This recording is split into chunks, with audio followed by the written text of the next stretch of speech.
Assalamualaikum warahmatullahi wabarakatuh, sahabat muslim seluruh Indonesia, khususnya wilayah Gerbang Kertosusilo, Gresik, Bangkalan, Surabaya, Mojokerto, Sidoarjo, dan Lamongan. Jadi begini, kemarin ada yang bertanya ke saya, uangnya ada, kemudian untuk berangkat umroh biayanya juga sudah ada, terus yang ditinggalkan di Indonesia juga sudah dibekali, tapi hatinya masih belum mantap untuk bisa berangkat berumroh gitu ya, belum klik gitu katakanlah seperti itu. Nah, jawaban saya gampang. Jadi kalau sudah ada biayanya, kalau sudah ada kebutuhan ekonomi yang ditinggalkan itu di Indonesia juga sudah disediakan, ya tinggal umroh berangkat. Kenapa? Karena umroh atau haji itu adalah ibadah yang memang memerlukan biaya.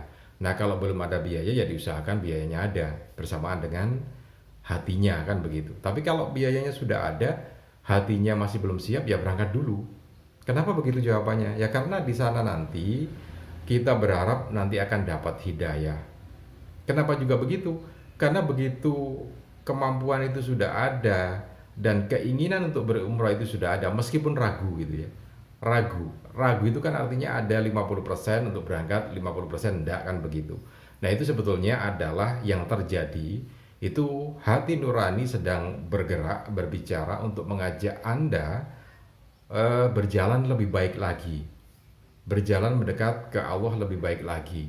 Itu hati nuraninya semacam itu, tetapi pikirannya, pikirannya, pengaruh dari dunia itu yang kemudian mempengaruhi untuk tidak berangkat. Karena itu, kalau sudah ada semacam itu, meskipun dalam tanda kutip keraguan, karena ini adalah sesuatu yang baik, berumroh, beribadah, haji itu adalah sesuatu yang baik, maka dilaksanakan sambil memohon dikuatkan hatinya, sambil memohon supaya iman dan takwanya itu dipertebal. Tidak apa-apa minta seperti itu ya. Jadi sama halnya dengan kalau kita mau berbuat baik tapi tidak ada kemampuan gitu ya, tidak ada kemampuan, hati tidak kuat untuk melakukan perbuatan baik, maka mintalah untuk dikuatkan hatinya supaya lebih tebal lagi imannya, lebih kuat lagi imannya untuk berbuat baik. Nah, itu kuncinya. Jadi kalau ada di antara Anda yang punya kasus yang sama dengan calon jamaah saya tadi, ya, boleh seperti itu ya. Jadi atau konsultasi ke saya juga tidak apa-apa melalui nomor WA itu ya. Jadi langsung saja kalau memang seperti itu. Oke, baik. Itu satu hal yang ingin saya sampaikan supaya jadi pelajaran buat kita semua. Dan ada satu lagi peristiwa yang ingin saya sampaikan juga supaya jadi pelajaran buat kita semua ya. Ketika di Madinah.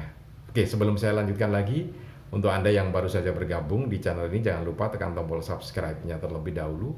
Kemudian tekan tombol loncengnya, supaya nanti kalau kita update video terbaru, Anda akan mendapatkan notifikasinya ya. Dan tekan tombol like, kemudian juga share video ini ke teman-teman Anda. Siapa tahu teman-teman Anda juga sama ya, sedang memerlukan informasi semacam ini. Baik, kita lanjutkan lagi tentang beberapa pengalaman atau saya sebut sebagai oleh-oleh umroh ya, ketika saya bersama jamaah umroh berada di Madinah. Jadi begini, setelah perjalanan sekitar 10 jam ya, 10 jam dari Bandara Juanda ke bandara di Madinah, itu kan turun gitu, kemudian setelah keluar dari pesawat masuk ruangan, dan kebetulan kita berada di lantai 3 atau ya lantai 3 atau lantai 4 gitu ya. Nah, kita itu akan turun dari lantai itu ke lantai dasar menuju bis yang menjemput kita. Ada banyak rombongan, kemudian dari lantai atas itu ada dua pilihan ya. Lewat tangga manual itu, konvensional biasa turun jalan kaki itu, atau lewat ekskavator, bukan ekskavator, lift ya, lift yang transparan itu, kacanya bening itu ya, jadi terlihat dari luar. Itu dari atas turun ke bawah. Nah, tapi di situ itu ada tulisannya bahwa lift itu dalam kondisi yang tidak tidak layak pakai gitu ya. Eh, tapi nggak tahu kenapa tiba-tiba ada dari jamaah itu pakai lift itu gitu ya. Pakai lift itu. Nah turun bisa memang bergerak.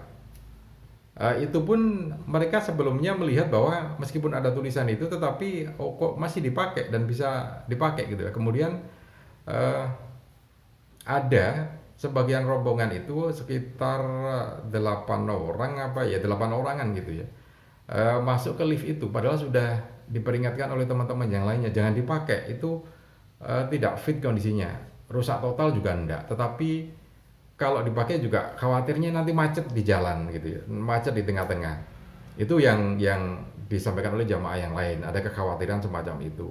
Nah, tapi karena mereka atau yang berdelapan ini baru saja melihat lift itu dipakai, nggak apa-apa gitu ya. Mereka kemudian masuk ke lift itu. Nah, diingatkan sebelum masuk, diingatkan nanti kalau macet bagaimana kan gitu ya. Nah, mereka ada yang menjawab, ya kalau macet kan nanti ada petugasnya yang nolong, masa dibiarkan. Jawabannya seperti itu gitu. Nah, ini yang saya pun tidak berpikiran aneh-aneh gitu ya. Ya betul juga, tapi kan buat saya wong sudah ada peringatan gitu ya. Masuklah mereka berdelapan ke dalam lift itu. Dan ternyata benar. Begitu turun sampai separuh itu berhenti liftnya. Berhenti. Wah, semuanya kan jadi ribut akhirnya loh, berhenti gimana cara menyelesaikannya? Ya ya persis yang dikatakan jamaah yang ada di dalam tadi sebelum masuk, panggil petugasnya. Betul memang dipanggilkan petugas, tapi petugasnya pasti tidak ada di lokasi kan gitu. Ya akhirnya jadi agak sedikit nggak enak gitu kan posisinya, karena ini kan rombongan bersama saya satu bis gitu ya. Ada sekitar 50 orang gitu ya, 48 50 orang gitu. Nah, akhirnya kan harus menunggu, dan menunggunya lama karena ternyata memang meskipun sudah dihubungi berkali-kali ke pos tugas petugas teknik untuk itu, ternyata petugasnya memang tidak berada di lokasi karena waktu itu sudah jam 10 malam ya, jam 10 malam, 10 malam lebih lah. Nah, itu kemudian yang saya baru berpikir dan taubat, astagfirullahaladzim gitu ya. Ya itu kan taubatan dalam artian di bibir, di mulut, hati kan juga mestinya harus ikut gitu. Nah, yang jadi pelajaran buat saya adalah jangan sekali-kali kita itu berkata ceroboh gitu ya. Berkata ceroboh kemudian mengumbar kalimat-kalimat yang sebetulnya tidak perlu gitu ya. Ini kan kalau mau kita track ulang kan, mereka jamaah yang berada di dalam lift itu kan awalnya sudah diperingatkan jangan menggunakan lift itu gitu. Nanti kalau macet bagaimana kan gitu. Ada pertanyaan begitu. Nah, dia jawab mereka, kalau macet kan tinggal nunggu ada petugasnya. Masa bandara sebesar ini nggak ada petugasnya kan begitu. Dan akhirnya jadi masalah. Ya harus nunggu petugas sampai sekitar lama lah ya, 1 jam ya. Baru datang petugasnya itu. Nah, apakah panik? Ya tentu saja yang panik ya tidak ya. Panik juga enggak karena kan terlihat kondisinya di dalam, kemudian karena pakai yang kaca transparan itu ya. Dilihat, ya disuruh sabar dulu enggak apa-apa gitu kan, bisa ngomong gitu. Sabar dulu masih diambil waktu kan. Enggak apa-apa gitu. Ya enggak apa-apa, tapi kan jadi perjalanan jadi terhambat. Karena kita yang rombongan ada beberapa bis, ada 5 atau 8 bis itu kan semuanya udah berangkat, tinggal satu bis kita itu, termasuk saya itu harus nunggu yang di dalam lift itu sampai kemudian keluar, dan akhirnya datanglah petugas untuk membuka lift itu dan kemudian keluar. Ya enggak marah juga mereka, petugasnya cuman bilang kan sudah dikasih tahu jangan dipakai gitu. Nah, alibinya kan tadi dipakai enggak apa-apa. Ya dijelaskan lagi, betul memang ini masih dalam kondisi yang tidak fit, bisa jadi masalah semacam ini pun bisa nggak ada masalah.